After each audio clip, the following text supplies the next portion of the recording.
العالمين وبه نستعين على أمور الدنيا والدين والصلاة والسلام على رسول الله وعلى آله وصحبه أجمعين أشهد أن لا إله إلا الله وحده لا شريك له وأشهد أن محمدا عبده ورسوله اللهم صل وسلم وبارك على نبينا محمد وعلى آله وصحبه أجمعين أما بعد فيا عباد الله أوصيكم ونفسي بتقوى الله فقد فاز المتقون اتقوا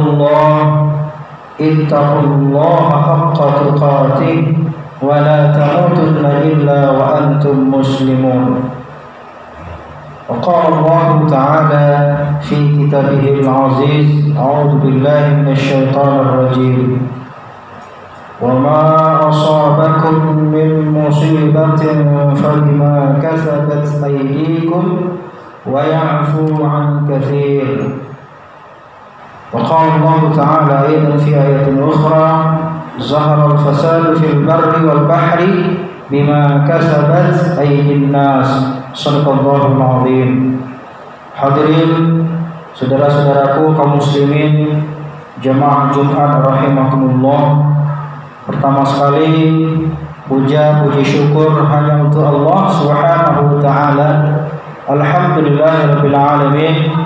Hari ini kita telah diizinkan dengan karunia dan nikmat-Nya kita bisa berkumpul dan menghadiri masjid ini, menghadiri salat Jumat ini di masjid yang mulia, yakni Masjid Al-Mukhlisin. Mudah-mudahan kehadiran kita, setiap langkah kita, ayunan tangan kita dinilai pahala di sisi Allah Subhanahu wa taala.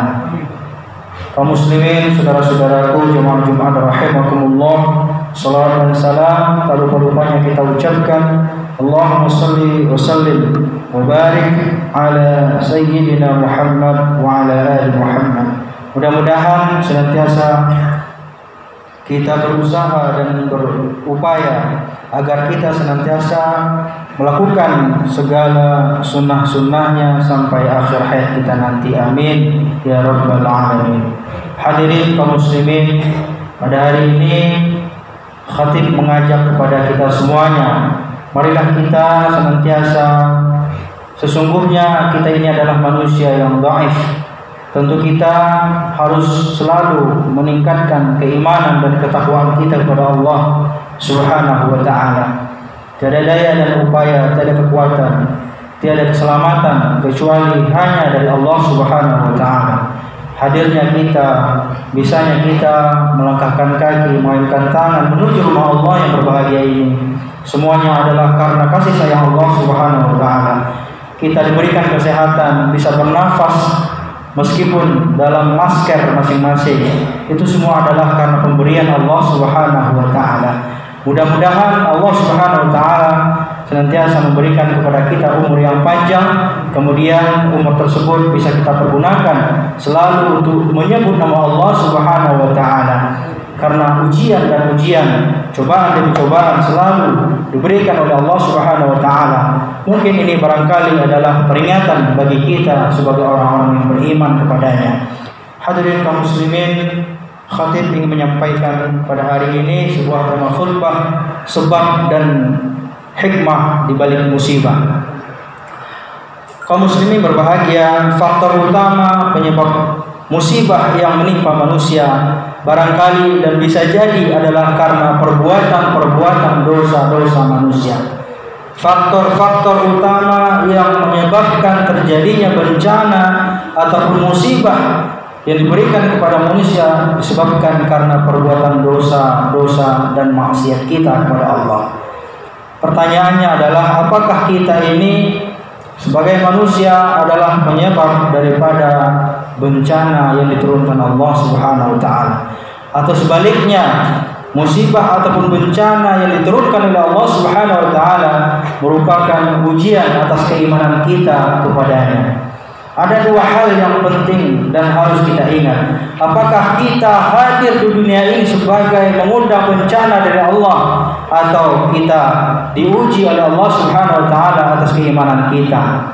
Diuji oleh Allah Subhanahu wa taala atas keimanan kita kepadanya, atau diberikan ujian, diberikan musibah ataupun bala oleh Allah Subhanahu wa taala karena perbuatan-perbuatan dosa kita.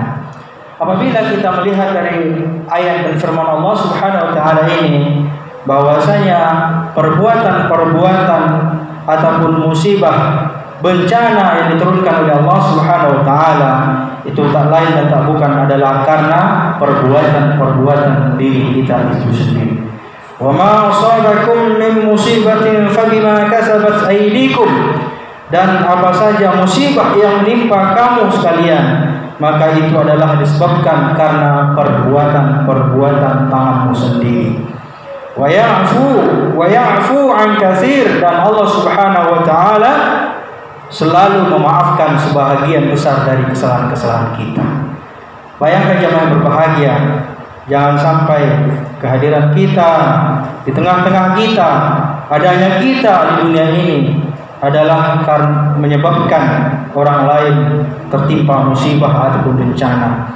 Adanya kita di dunia ini karena perbuatan-perbuatan dosa kita, karena perbuatan-perbuatan maksiat kita kepada Allah Subhanahu wa taala, sehingga Allah menurunkan bencana kepada kita. Dan bencana yang diturunkan oleh Allah Subhanahu wa taala bukan saja menimpa orang-orang yang bermaksiat kepadanya, bukan saja menimpa orang-orang yang berbuat dosa kepada Allah, akan tetapi bencana, musibah ataupun bala yang diturunkan oleh Allah Subhanahu wa taala juga akan menimpa orang-orang yang beriman di antara kita.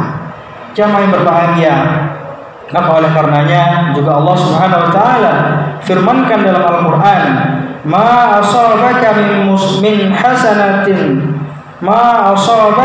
min hasanatin famin Allah, wa ma asabaka min sayyi'atin famin nafsik." Apa saja nikmat yang kamu peroleh adalah dari Allah Subhanahu wa taala, itu merupakan karunia dari Allah. Apa saja nikmat karunia yang kita terima itu adalah datangnya dari Allah Subhanahu wa taala. Dan apa saja bencana, musibah yang melanda itu adalah sesungguhnya karena perbuatan-perbuatan tangan kita sendiri. Perbuatan-perbuatan karena dosa-dosa kita sendiri, karena maksiat-maksiat kita sendiri. Nah, sekarang kita perhatikan bahwasanya terjadinya bencana musibah yang melanda suatu negeri, khususnya saat ini yang melanda negeri kita.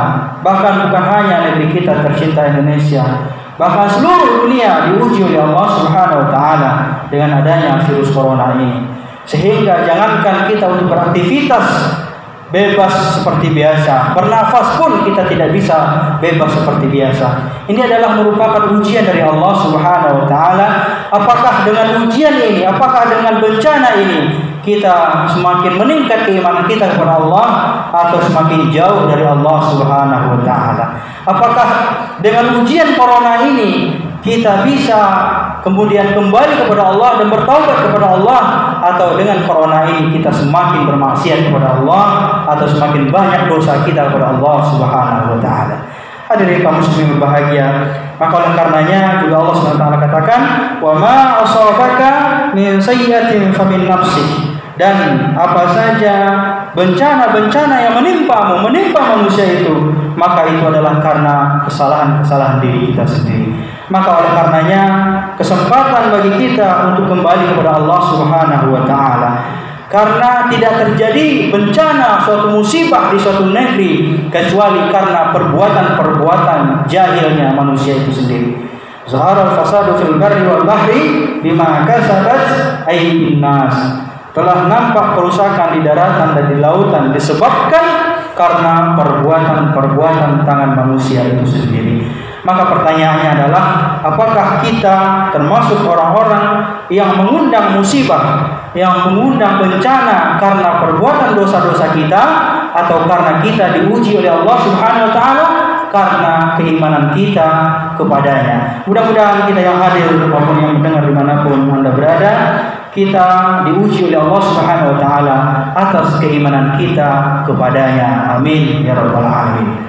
Kemudian Allah Subhanahu wa taala juga akan memberikan berkah dari langit dan dari bumi. Semuanya adalah karena keimanan kita kepada Allah. Walau anna ahlal qura amanu wattaqau la fatahna 'alaihim barakatin minas sama'i wal ardh. Jikalau sekiranya penduduk negeri-negeri beriman dan bertakwa kepada Allah, pastilah kami, kata Allah, akan melimpahkan kepada mereka berkah dari langit dan dari bumi. Subhanallah, apabila kita lolos dari ujian ini, insyaallah Allah Subhanahu wa taala akan memberikan keberkahannya, dan juga Allah Subhanahu wa taala akan memberikan rahmatnya yang begitu luas kepada kita semuanya. Dan mudah-mudahan Corona yang sekarang ini melanda dunia dan khususnya Indonesia ini segera diangkat oleh Allah Subhanahu wa taala. Kesimpulannya adalah, apa hikmah di balik musibah yang diturunkan oleh Allah Subhanahu wa taala? Setelah kita memahami dan mengetahui penyebab bencana itu muncul dan datang ke muka bumi ini, kemudian kita harus tahu apa hikmah di balik musibah. Yang pertama adalah tentunya yang perlu kita ingat bahwa musibah diturunkan oleh Allah, bencana diturunkan oleh Allah Subhanahu wa taala adalah sebagai siksaan bagi orang-orang yang kafir, bagi orang-orang yang ingkar terhadap ayat-ayat Allah Subhanahu wa taala. Siksaan bagi orang-orang yang bermaksiat, bagi orang-orang yang berbuat dosa kepada Allah Subhanahu wa taala. Ibaratkan istilahnya bahwasanya orang-orang yang bermaksiat, yang berbuat dosa di muka bumi ini diberikan bencana oleh Allah, itu adalah merupakan DP yang diterima di dunia ini, DP. Dan kemudian nanti akan dilunaskan oleh Allah Subhanahu wa taala ketika manusia itu mati dan meninggal, dan kemudian akan dihisab di yaumul kiamah. Disitulah semua siksaan akan dilunaskan oleh Allah Subhanahu wa taala. Jamaah yang berbahagia, jangan sampai kita mendapatkan DP musibah bencana yang ada di muka bumi ini. Kenapa demikian? Karena kalau ada DP pasti ada pelunasan di yaumul kiamah nanti. Nauzubillah summa nauzubillah min dzalik. Yang kedua adalah sebagai balasan atas kesalahan kita. Al-masaib wal amrad wal ahzan fi dunya jazaa'un, kata Rasulullah sallallahu alaihi wasallam. Musibah-musibah, penyakit-penyakit, kesulitan dan kesulitan, kesusahan dan kesusahan yang diterima oleh manusia di dunia ini merupakan balasan dari Allah Subhanahu wa taala. Jadi maka marilah kita jadikan musibah ini sebagai sarana meningkatkan keimanan kita pada Allah, sarana wasilah untuk menghampirkan diri kita, menghambakan diri kita kepada Allah Subhanahu wa taala, agar musibah yang terjadi saat ini segera diangkat oleh Allah Subhanahu wa taala. Terakhir, sebagai penutup, ada 5 hal bencana yang akan menimpa manusia apabila ini semakin merajalela di tengah-tengah kita. Yang pertama, kata Nabi Muhammad SAW, banyaknya perbuatan-perbuatan keji dan mungkar. Perbuatan-perbuatan keji diantaranya adalah seperti perbuatan bakhil, zina, minuman khamar, judi, perampokan, pembunuhan, dan lain-lainnya. Inilah bentuk perbuatan-perbuatan keji yang dimurka oleh Allah Subhanahu wa taala, dan sehingga apabila ini terjadi dan merajalela di tengah-tengah kita, maka ingatlah sesungguhnya azab Allah Subhanahu wa taala sudahlah dekat di antara kita. Nauzubillah. Yang kedua adalah yaitu di antara manusia-manusia, yaitu banyak di antara mereka mengurangi takaran dan timbangan, berlaku curang, dan ini adalah perbuatan-perbuatan yang dimurka oleh Allah Subhanahu wa taala, sehingga Allah taala katakan dalam Al-Qur'an, wailul lil mutaffifin, celakalah bagi orang-orang yang curang. Dan ini diabadikan banyak sekali di dalam Al-Qur'an menjelaskan bagaimana azabnya, siksaannya bagi orang-orang yang curang dalam mengurangi takaran dan timbangan dan lain-lainnya. Kemudian jamaah yang berbahagia, merajalelanya kezaliman di antara kita. Ingat, kezaliman, keadilan, hukum tidak berpihak kepada keadilan. Hukum berpihak kepada yang bayar, bukan kepada yang benar. Inilah kata almarhum Kiai Haji Zainuddin Abidin. Jamaah yang berbahagia, apabila kezaliman merajalela di antara kita, maka ingat ini adalah pertanda bahwa azab akan diturunkan oleh Allah Subhanahu wa taala. Yang keempat yaitu adalah orang-orang yang bersaksi palsu. yang bersaksi palsu. Hati-hati jemaah yang berbahagia, orang-orang yang rela bersaksi palsu, bersaksi bohong demi meloloskan suatu kemungkaran-kemungkaran yang ada. Nauzubillah. Yang terakhir jemaah yang berbahagia, dalam khutbah yang pendek ini saya sampaikan, yaitu adalah dilantiknya pemimpin-pemimpin yang bodoh di antara kita. Nauzubillah. Jemaah yang berbahagia, apabila pemimpin-pemimpin di antara kita, di suatu negara, di antara kita, di antara masyarakat kita, di lingkungan kita, apabila di antara mereka termasuk pemimpin-pemimpin yang bodoh, tidak memahami dan juga tidak bisa melakukan tugasnya sebagai pemimpin, kewajibannya sebagai pemimpin, maka ingatlah ini adalah pertanda bahwa azab Allah Subhanahu wa taala akan datang kepada kita, bahkan bangsa kita. Maka jemaah berbahagia, marilah kita evaluasi dalam diri kita. Apakah di antara 5 poin ini termasuk di antara kita, atau bahkan termasuk di antara negara kita? Mudah-mudahan Allah Subhanahu wa taala melindungi bangsa kita dan kaum muslimin dimanapun kita berada. Amin ya rabbal alamin. Demikian khutbah kita pada hari ini. Mudah-mudahan khutbah ini bisa mengingatkan kita kepada Allah Subhanahu wa taala, memotivasi kita, menguatkan kita untuk kita senantiasa selalu mendekatkan diri kepada Allah di sisa-sisa umur kita ini. Apalagi yang akan kita cari selain keridhaan Allah Subhanahu wa taala. Demikian, terima kasih atas perhatian dan mohon maaf jika ada kesalahan. Barakallahu wa lakum fil Qur'an.